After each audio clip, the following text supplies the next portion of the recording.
রুচা নম কি বর্ষা নম কি ভক্তবৃন্দ কি হরিবাসর ধাম কি সাধুগুরু বৈষ্ণব কি আপন আপন গুরু চরণ কি নায়ক বাবু কি আজকের আনন্দ কি মহাপ্রসাদ কি নিতাই গৌর প্রেমানন্দ।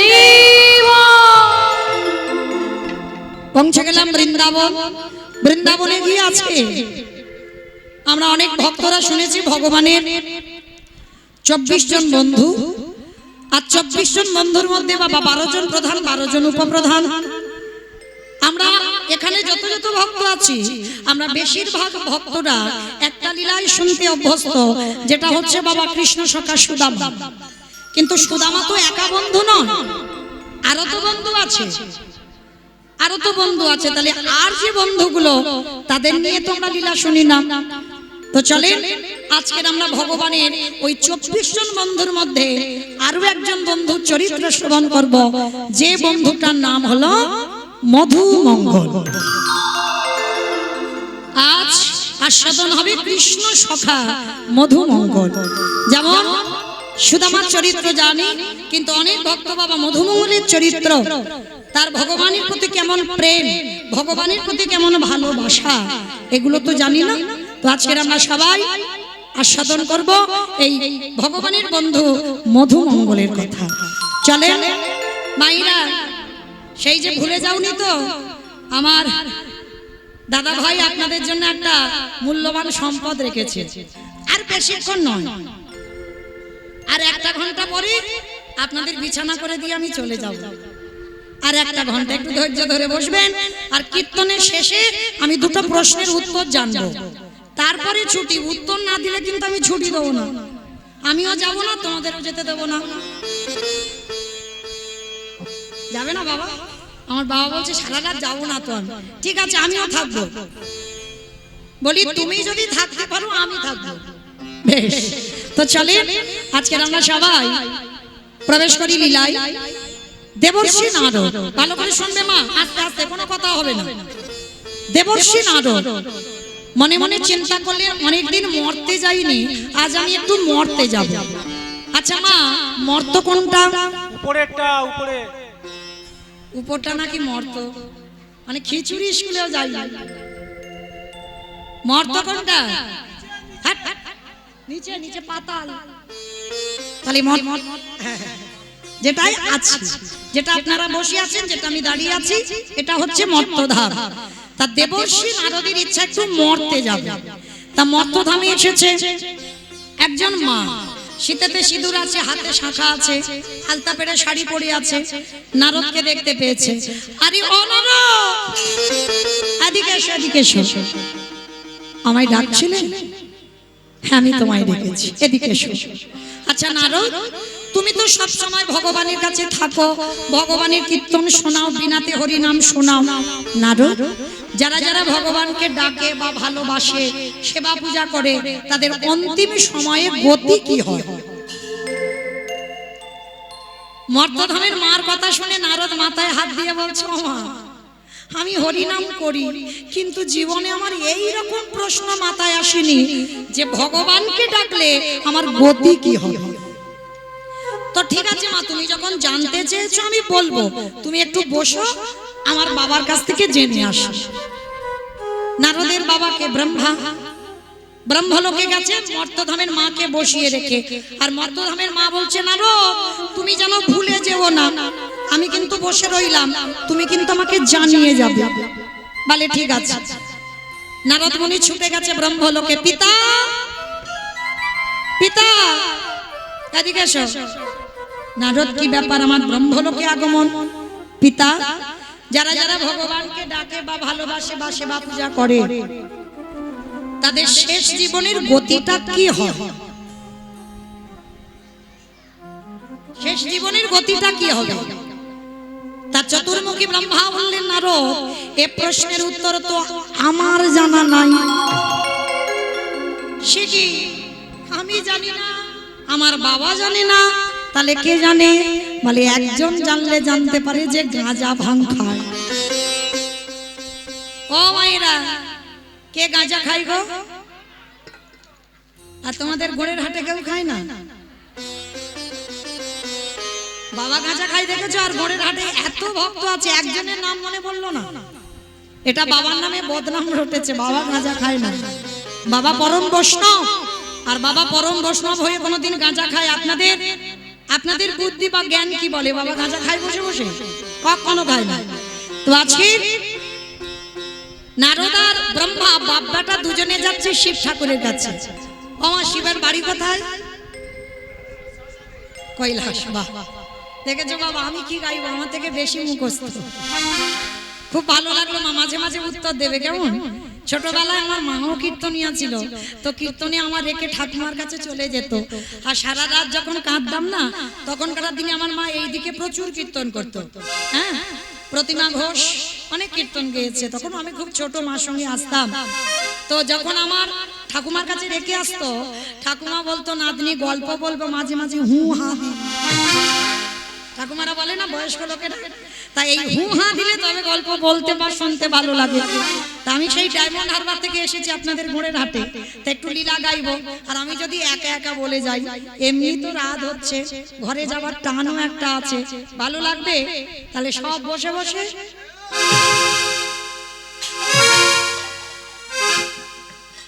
ঘুম পাবে না, ওই জন্য মাঝে মাঝে একটু আমি বলবো, একটু হু হা দেবে, ভালো লাগবে। তাহলে শিব ঠাকুরের বাড়ি কৈলাস। কৈলাসে নারদ আর ব্রহ্মা গেছে, গিয়ে বাবাকে খুঁজে পাচ্ছে না। নন্দী বলো, ভেঙ্গি, আরে বাবা কোথায়? ও বাবার তো কৈলাস ছাড়া একটা খুব প্রিয় জায়গা আছে, বলো তো কোন জায়গা? বাবা শ্মশানটা খুব প্রিয়।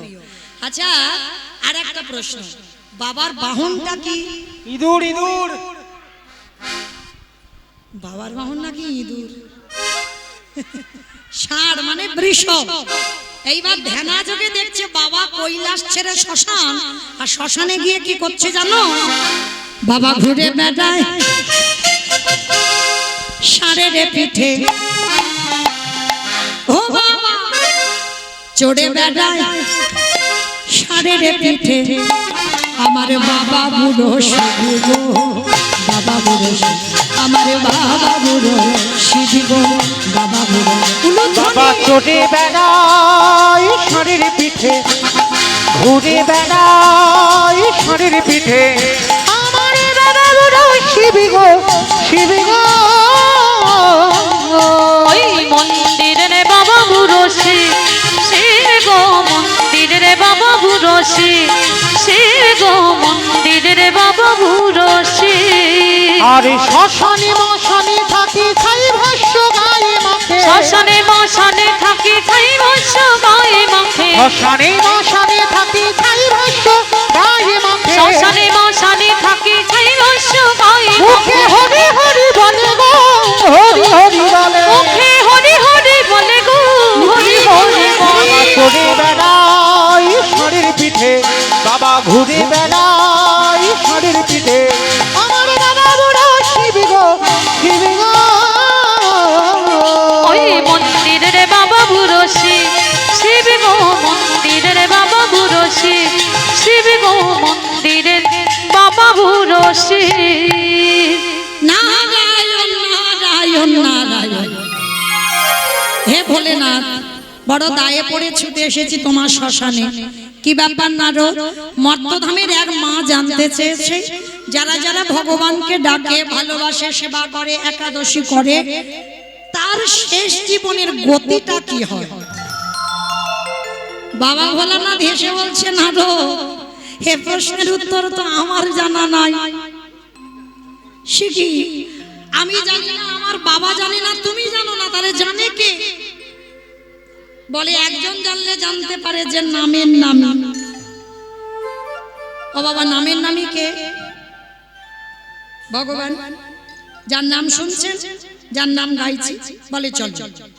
এইবার বৈকুণ্ঠপতি নারায়ণের কাছে গেছে কে? বাবা ভোলানাথ, ব্রহ্মা আর নারদ। তিনজনে গিয়ে ডাকছে, প্রভু প্রভু বলো, যারা যারা তোমায় ডাকে, ভালোবাসে, সেবা পূজা করে, তাদের অন্তিম দশাটা কি হয়? করজোর করে বৈকুণ্ঠপতি নারায়ণ বলছে, নারদ, এই প্রশ্নের উত্তর তো আমার জানা নাই। শিখি তুমি ভগবান তোমার নাম ত্রিভুবনে জীবগায় শোনে আর তুমি জানো না? বলে না। তবে হ্যাঁ, তোমার এই প্রশ্নের উত্তর তারাই দেবে। কারা প্রভু? যারাই আমার নামে ভালোবাসে, যারাই আমার নাম বদনে উচ্চারণ করে, ওই যে শয়নে স্বপনে নিদ্রায় জাগরণে জানা কৃষ্ণ ছাড়া আর জানে না। কৃষ্ণ ধ্যান, কৃষ্ণ জ্ঞান, কৃষ্ণ চিন্তা, কৃষ্ণ মরণ, কৃষ্ণ জীবন। চলে যাও তার কাছে, আর সেই পারবে তোমার প্রশ্নের উত্তর দিতে। ঠাকুর তুমি নির্দিষ্ট করে বলো সে ভক্ত আছে কোথায়?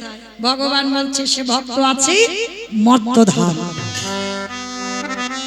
মর্ত ঠাকুর মর্তে ভক্ত? ওরা তো খেতে যায়, ঘুমাতে যায়, আর সিরিয়াল দেখতে যায়, আর মোবাইল দেখতে যায়।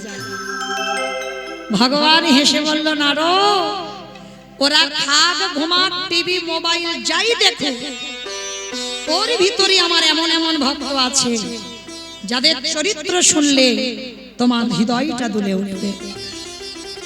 ঠিক আছে ঠাকুর, তাহলে চলো দেখি কোন ভক্তের বাড়ি যাব। দাঁড়াও, আমরা এই রূপে যাব না। চারজনে বৈষ্ণব রূপ ধারণ করলেন, ব্রহ্মা, বিষ্ণু, মহেশ্বর আর নারদ। নামগুলো মনে রাখবে মা, শেষে কাজে লাগবে। ব্রহ্মা, বিষ্ণু, মহেশ্বর আর নারদ চারজনে বৈষ্ণব সেজে আসছে কোথায়? মথুরা জেলার অন্তর্গতে অবন্তী নগর গ্রাম, সেথায় সন্দীপনীর বাড়ি করিব বিস্নান। মথুরা জেলার অন্তর্গতে অবন্তী নগর গ্রাম, সেথা সন্দীপনের বাড়ি করিব বিশ্রাম। ওগো যাব আমরা ভক্তের ঘরে, বলে যাব আমরা সেই ভক্তের ঘরে। ওগো বিশ্রাম লইবার তরে, বলে যাব আমরা সেই ভক্তের ঘরে। ভগবান আসছে ভক্তদের নিয়ে কোথায়? মথুরা জেলার অন্তর্গতে অবন্তীনগর গ্রাম। আর এই অবন্তীনগর গ্রামে ভগবানের গুরুদেব বাস করতেন, যার নাম হলো সন্দীপনী মুনি। এই সন্দীপনী মুনির একটা সন্তান যার নাম মধুমঙ্গল। চলো এবার ভগবান আসছে ভক্তের বাড়ি। আর এই সন্দীপনী মুনির একটা সংকল্প ছিল বাবা। কি সংকল্প জানেন?